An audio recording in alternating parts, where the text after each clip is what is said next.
Paz y bien.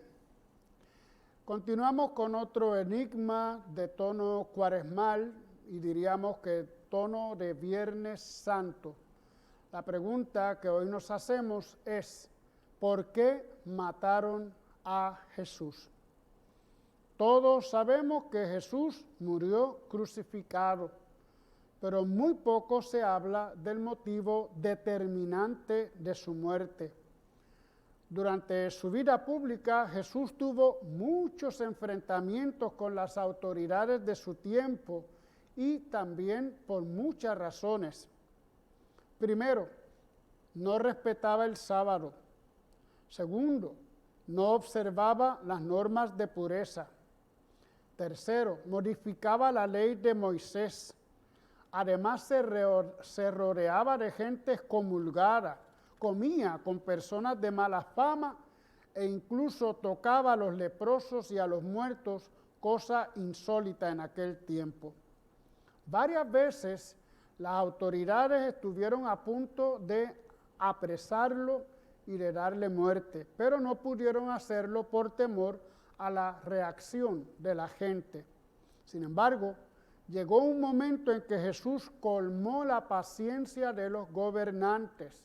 ¿Cuál fue ese incidente? Según Marcos, fue la expulsión de los vendedores del templo de Jerusalén. Pero, según Juan, lo que provocó su muerte fue el hecho de que resucitara a Lázaro. Nos preguntamos, ¿cuál de las dos? Casi podemos deducir por los textos del Nuevo Testamento que Marcos tenía la razón. Cuando Jesús fue juzgado en el Sanedrín, los testigos lo acusaron de destruir el templo y de construir otro. Cuando Jesús está clavado en la cruz, la gente que pasaba se burlaba y le decía, tú que destruyes el templo y lo reconstruyes en 3 días. Cuando más tarde el diácono Esteban es condenado a muerte, vuelven a decir, a ese hombre le hemos oído decir que Jesús Nazareno destruiría el templo y cambiaría las costumbres de Moisés. Lo que provocó la muerte parece ser que Jesús, estando en el templo, un grupo de vendedores y cambistas les hizo enojar y los echó volcando las mesas de las monedas y derribando los puestos de animales mientras les explicaba que el templo era casa de oración. Nos preguntamos, ¿por qué estaban los mercaderes o los vendedores en el templo? Pues simplemente hay que recordar que cuando un judío quería ofrecer sacrificios, no podía llevar un animal cualquiera. Debía ser sin defectos, ni impurezas, ni manchas. No era fácil de encontrar. Entonces los vendedores les ahorraban el trabajo y garantizaban la pureza del animal.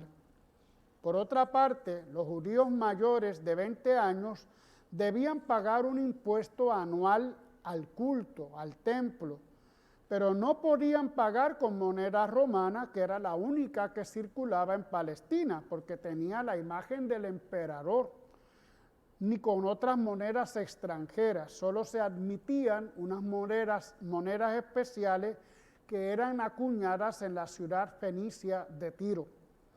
Los cambistas proveían a los peregrinos precisamente de tales monedas. Era entonces un comercio religioso, tolerado por los sacerdotes que también percibían de ello una parte de las ganancias. Tenía lugar siempre en el atrio exterior del templo, o lo que se llamaba atrio de los gentiles o atrio de los paganos. La expulsión de los vendedores es un episodio extraño porque nos presenta a un Jesús muy distinto al que acostumbramos a ver, violento, intolerante y no en su mansedumbre, aun cuando había situaciones tensas. Tampoco entendemos percibir cuál es la intención de Jesús. A primera vista podemos pensar que quería purificar el templo, pero en realidad nunca se interesó por la pureza del templo. Jamás le vemos interesado por el decoro de la liturgia, ni por el recato de los sacerdotes, ni por la exactitud de los ritos. Es cierto que frecuentaba el templo para las grandes fiestas como cualquier judío y a veces enseñaba allí a la gente, pero nunca se preocupó por el culto o la pureza. ¿Por qué ahora el enojo? Los vendedores y cambistas no hacían nada malo, al contrario, ayudaban a los peregrinos a cumplir.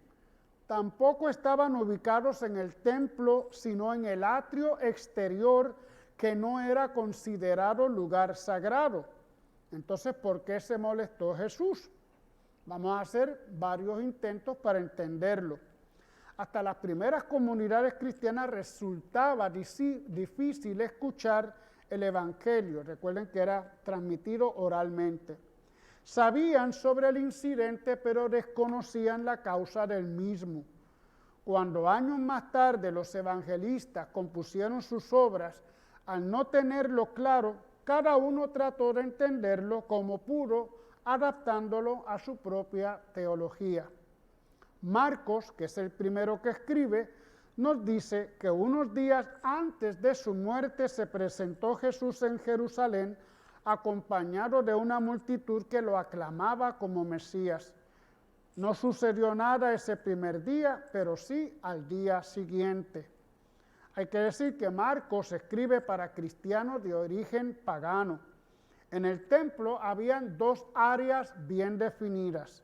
Primero, el atrio de los israelitas y el de los gentiles, por otro lado, que no consideraban los judíos como templo ni sagrado, pues la presencia de los paganos lo volvía impuro, esa parte.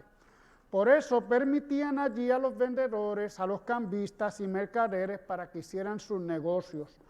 Lo que nos quiere decir Marcos es que para Jesús aquel atrio también era sagrado y debía considerarse templo. Dios escucha la oración de los judíos, pero también de los paganos. Por eso, mi casa será llamada casa de oración para todas las naciones. Se propone entonces colocar a un mismo nivel a judíos y a paganos y convertir el templo en lugar de oración para todas las naciones. No permite las actividades comerciales porque es un lugar tan sagrado como el de los judíos.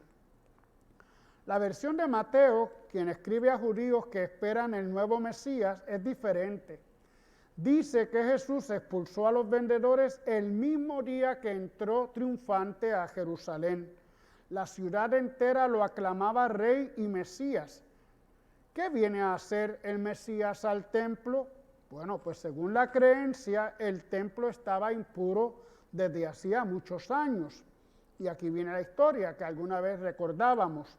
Cuando Antíoco Epifanes, en el 167 a.C., había invadido la ciudad y había ofrecido sacrificios a dioses paganos en su santuario, los judíos vivían consternados porque su templo había sido manchado. Eso lo veíamos cuando hablábamos de las sectas judías y cuando hablábamos de los macabeos. Solo les quedaba que un antiguo profeta entrara a purificarlo. Primera de Macabeos 4, 44 al 46. Así Mateo muestra a Jesús no solo purificando al templo de los mercaderes, sino de la antigua y vergonzosa mancha. Dos detalles reafirman esta idea. Luego de expulsar a los vendedores, se acercaron ciegos y paralíticos y los curó. Estas curaciones se esperaban cuando llegara el Mesías. Además dice, un coro de niños hebreos se puso a aclamarlo, así no quedaba duda de su identidad. El interés de Mateo es claro, mostrar a Jesús como Mesías que viene a tomar posesión de su templo y a purificarlo. Por eso no menciona el atrio de los paganos, ni dice que Jesús obstaculizaba el paso de la gente, ni tampoco menciona lo de la casa de oración. La versión de Lucas es la más breve. Solo dice que echó fuera los mercaderes. No hay mesas volcadas, ni puestos de palomas derribados, ni gente bloqueada para que no pase. ¿Por qué? Bueno, él escribe a una comunidad cristiana formada por ex paganos y ex judíos que está en crisis y amenaza dividirse por problemas internos. Por eso busca eliminar en sus narraciones escenas de violencia que pudieran aumentar las tensiones.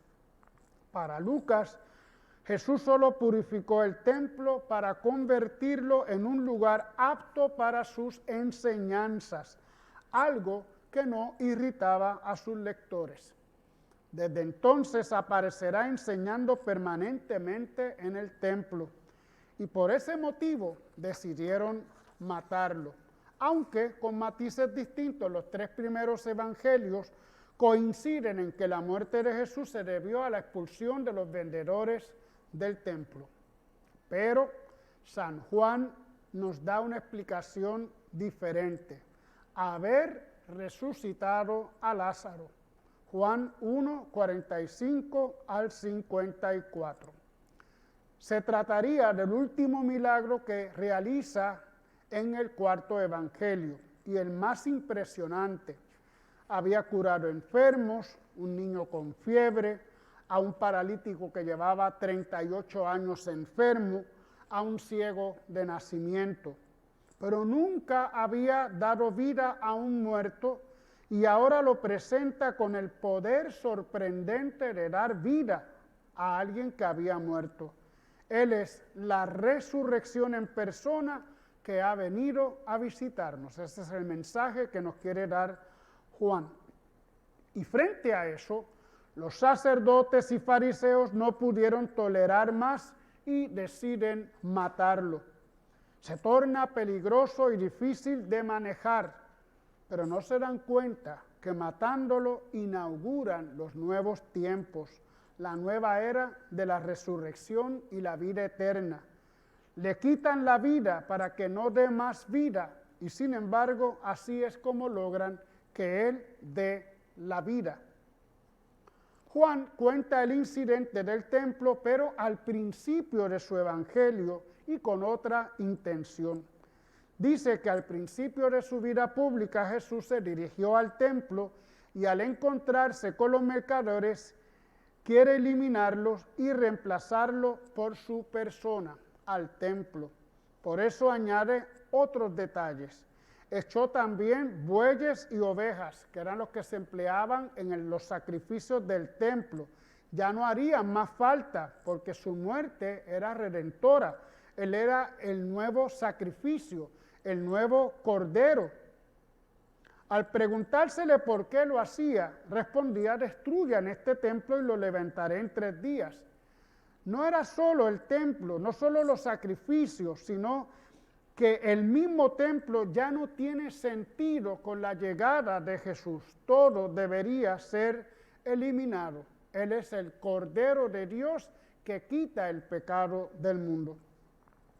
Según San Juan, con el incidente no pretendía abrir el templo a los paganos, como diría Marcos, para purificarlo, ni convertirlo en lugar de enseñanza, como diría Lucas, sino simplemente eliminarlo. Es un relato simbólico de la futura abolición de los sacrificios y el culto ante la llegada del Jesús, que es el nuevo templo de Dios. Por eso al relato le sigue el otro relato de las bodas de Caná, donde cambia el agua en vino, que representa precisamente esta novedad de Jesús. Cerca del final de su vida, Jesús tuvo una disputa con los vendedores del templo que le costó la vida. ¿Por qué? Exactamente no lo sabemos. Cada evangelista da su propia interpretación según su teología y según sus destinatarios. ¿Quién está en lo cierto? Tendremos que decir que todos. Jesús murió para que no hubieran más excluidos, Marcos, para eliminar la impureza de las intenciones torcidas de los creyentes, Mateo, para que lo enseñamos, para que lo que enseñamos sea lo que vivimos, Lucas, y para que el mundo tenga una vida mejor, Juan.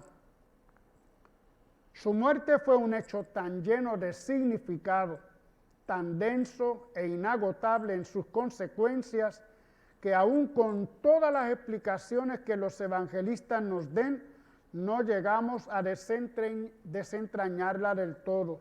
Pero una cosa es cierta, solo quien se compromete con alguna de esas consecuencias demuestra haber experimentado la vida que ella ha traído.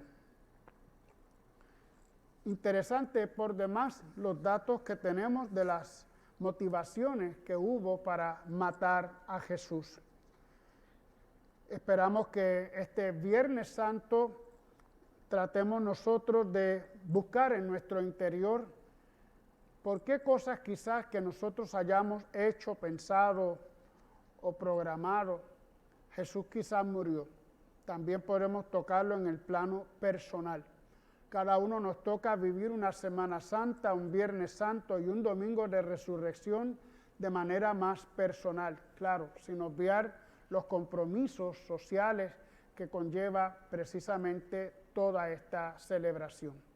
Hasta aquí terminamos entonces nuestro enigma de esta semana. Les deseamos felices Pascuas y de resurrección. Paz y bien. Hasta la próxima.